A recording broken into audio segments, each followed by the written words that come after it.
ہر ایک super power نے اپنے مقصد کے لیے افغانستان فتح کرنا چاہا کہ یہ قوتیں اور طاقتیں افغانستان کو فتح ہی کیوں کرنا چاہتے تھیں۔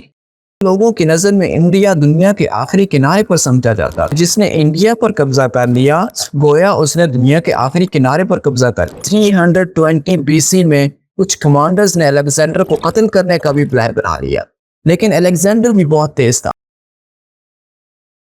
تاریخ کے ہر دور میں افغانستان نے عظیم قوتوں کے حملوں کا سامنا کیا، میسیڈونیا کی آرمی سے لے کر برٹش امپائر تک، پھر سوویت یونین سے لے کر USA تک۔ گویا ہر ایک سپر پاور نے اپنے مقصد کے لیے افغانستان فتح کرنا چاہا، مگر ہر مرتبہ ان کو ناکامی کے سوا کچھ نہ مل سکا۔ اب سوال یہ اٹھتا ہے کہ یہ قوتیں اور طاقتیں افغانستان کو فتح ہی کیوں کرنا چاہتے تھیں، اور ایسا کیا ہوا کہ ان کو افغانستان میں شکست کے سوا کچھ نہ مل سکا۔ اس ویڈیو میں صرف ان جنگوں اور لڑائیوں کا ہی ذکر نہیں کریں گے، بلکہ ان غلطیوں کا بھی ذکر کریں گے جو ان قوتوں نے کی، اور ان صبر، بہادری اور حوصلوں کا بھی ذکر کریں گے جو افغان لوگوں نے برداشت کیے۔ چلو شروعات کرتے ہیں 330 BC سے، جب میسیڈونین کا عظیم سلطان الیگزینڈر دی گریٹ اپنی فوج کے ساتھ پرشین امپائر پر حملہ کرتا ہے۔ پرشین امپائر جو پہلے ہی کمزور ہو چکی تھی، ڈیریس جو پرشین امپائر کا لاسٹ کنگ تھا، وہ اس وقت عوام میں اپنی مقبولیت کھو چکا تھا، تو اسی لیے الیگزینڈر کو اسے شکست دینے میں مشکل پیش نہیں آئی۔ بیٹل آف گاگا میلا میں ڈیریس کو شکست دینے کے بعد الیگزینڈر کا اگلا ٹارگٹ سینٹرل ایشیا اور ہندوستان تھا، اور وہ افغانستان کو ایسے کوریڈور کے طور پر استعمال کرنا چاہتا تھا۔ اس وقت کے لوگوں کی نظر میں انڈیا دنیا کے آخری کنارے پر سمجھا جاتا تھا، تو اس دور میں یہ سمجھا جاتا تھا کہ جس نے انڈیا پر قبضہ کر لیا گویا اس نے دنیا کے آخری کنارے پر قبضہ کر لیا۔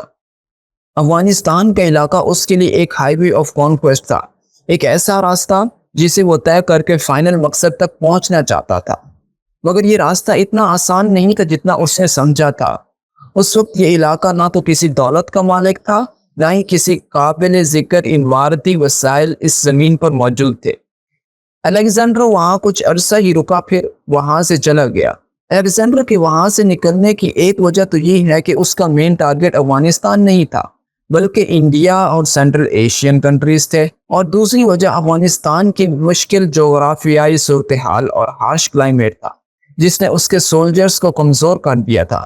میسیڈونین کی فوج کو زیادہ نقصان جنگ کی وجہ سے نہیں بلکہ وہاں کے سخت کلائمیٹ کی وجہ سے ہوا تھا۔ سخت سردی، خشک سالی اور پانی کی کمی نے میسیڈونین فوج کے مورال کو ڈاؤن کر دیا تھا۔ اس دوران 329 BC میں اس نے اپنی فوج کے لیے 2600 کیولری اور 19,400 انفینٹری کا بڑا انفورسمنٹ منگایا تاکہ جنگ کا سلسلہ جاری رکھا جا سکے۔ افغانستان کی قوم بھی کوئی ایسی قوم نہیں تھی کہ چپ کر کر بیٹھی رہتی، بلکہ افغان قبائل نے ایک پرانی اسٹریٹجی اپنائی، چھوٹے چھوٹے لشکر، ماؤنٹین وارفیئر اور ہٹ اینڈ رن ٹیکٹکس، جو اس وقت کنونشنل وارفیئر سے مختلف تھا۔ انہوں نے الیگزینڈر کی فوج کے چھوٹے چھوٹے حصوں پر حملے کیے، لاجسٹک سپلائی کو نشانہ بنایا، اور جب فوج آگے بڑھ جاتی تو یہ قبائل پھر سے اکٹھے ہو کر حملے کرتے تھے۔ 2 سال کی مسلسل فائٹنگ کے بعد حالات یہاں تک آ پہنچے کہ الیگزینڈر کی فوج نے الیگزینڈر کے ساتھ ڈس ایگریمنٹ کرنا شروع کر دیا تھا، اور یہ کہنا شروع کر دیا تھا کہ ہم ان سیولائزڈ ٹرائبز کو اپنے کنٹرول میں نہیں کر سکتے۔ یہ صرف ایک ڈس ایگریمنٹ نہیں تھا، بلکہ فوجیوں میں نفرت اور تھکاوٹ اتنی زیادہ بڑھ گئی تھی کہ 320 BC میں کچھ کمانڈرز نے الیگزینڈر کو قتل کرنے کا بھی پلان بنا لیا، لیکن الیگزینڈر بھی بہت تیز تھا، اسے لوگوں کی سپورٹ ریکوائر تھی، تو اس کے لیے اس نے الیگزینڈریا نامی سٹیز بنوائے تاکہ وہاں کے لوگوں کی اکنامک صورتحال بہتر ہو، اور دوسرے نمبر پر اس نے بیکٹیرین حکمران کو شکست دینے کے بعد 320 BC میں بیکٹیرین پرنسس رکسینے سے شادی کی۔ پرنسس رکسینے سگوڈین کی پرنسس تھی۔ اصل میں سگوڈینز ایک سیولائزیشن تھی جو اس وقت ازبکستان، ترکستان اور افغانستان اور اس کے ملحقہ علاقوں تک پھیلی ہوئی تھی۔ تو یہ شادی صرف ایک رسمی نہیں تھی، بلکہ ایک نئی الائنس بنانے کا طریقہ تھا۔ اس سیاسی شادی کے ذریعے اس نے کچھ قبائل کو اپنے طرف مائل کر لیا، اور پھر اس نے اپنی فوج کو ہندوستان کے لیے تیار کرنا شروع کر دیا۔